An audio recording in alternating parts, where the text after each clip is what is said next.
Hello guys, welcome to my channel. আজকে আমি বানিয়ে নেব পনির বানানোর জন্য এখানে আমি টমেটো, আদা, লঙ্কা আর কাজু বাদাম 2 থেকে 3 মিনিট হালকা করে ভেজে নেব। আর ওর মধ্যে জিরে অ্যাড করে ভালো করে পেস্টও করে নেব। এদিকে আমি আলুটাও সামান্য লবণ দিয়ে ভালো করে ভেজে নেব।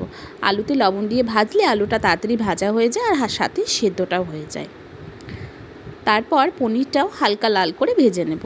পনিরটা ভেজে নেওয়ার পরে গরম দুধের মধ্যে সামান্য লবণ অ্যাড করে আমি দুধের মধ্যে পনিরটা ভিজিয়ে রাখবো, যাতে পনিরটা খুব ভালোভাবে নরম হয়ে যায়।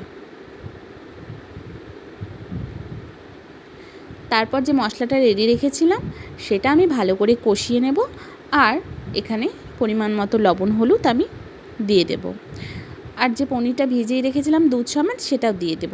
এটা ভালো করে কষিয়ে নেব যতক্ষণ না আবার তেল না ছাড়ে। আমি এখানে ভিডিও করতে ভুলে গেছিলাম, মশলা থেকে তেল ছাড়ার সাথে সাথেই আমি জল অ্যাড করে দিয়েছিলাম, সাথে আলুগুলো দিয়ে দিয়েছিলাম, সামান্য চিনি দিয়ে আর লাস্টে ঘি দিয়ে আমি নামিয়ে নিয়েছিলাম।